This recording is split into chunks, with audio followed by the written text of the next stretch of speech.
Assalamu alaikum jama'a masu kallon mu da sauraro, barkanmu da warhaka, barkanmu da wannan lokaci, barkanmu da sake saduwa wace cikin shahararren channel ɗin nan mai albarka mai suna Hausa 24 TV, wato shahararren jarima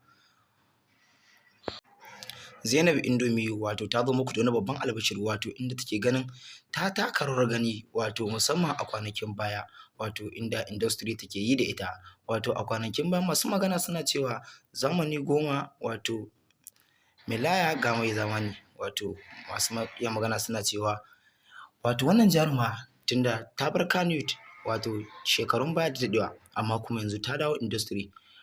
wato da yawa suna cewa tana so ta taka rawar ganin da ta taka kaman wato a baya tana so ta zama tauraruwar wato zakara, wato amma ganin matan yanzu na Kannywood ɗin wato wanda suke ɗauko wato wani salo wanda ita bata san da shi ba. To mai sauraro, jaruma ta taka rawar gani wato musamman a shekarun baya wanda take yin fina-finai irin su wato tare da Adam A Zango, wanda kun san wato Adam A Zango babban jarumi ne wanda yana da farin jini a wato industry gabaki ɗaya, wanda Adam A Zango babban mawaƙi ne kuma jarumi ne fasihi, kuma yana ɗaya daga cikin wato jaruman da wato industry take yi da su. Wasu kuwa na cewa wato sarki goma zamani goma, wato mai laya ga mai zamani. To mai sauraro, yanzu wato jarumar ta dawo Kannywood ne wato don tana so ta ɗaga tauraruwarta wadda ta dishe a baya, wanda take da jarumai tare da musu an fara da kuma Adam A Zango. Wato jarumar dai idan kun ga irin zafafan hotunan da take yi a baya, wato wannan hakan ne yasa aka kore ta daga Kannywood, amma kuma yanzu dawowarta wato ta sa Kannywood ta ƙara haskaka, musamman jarumar ta tara wato ɗimbin masoya a shafukan sada zumunta.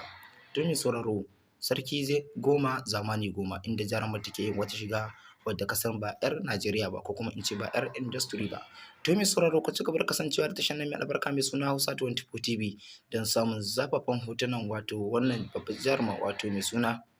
Zainab Indomi, da kuma wato zafafan bidiyon ta. Wannan tasha ta saba kawo muku wato sharhi akan matan Kannywood da kuma wato tarihin da rayuwarsu. To mai sauraro, kada ku mance sunan tashar mu Hausa 24 TV, muna so ku daure ku danna mana subscribe, sannan ku danna mana alamar ƙararrawa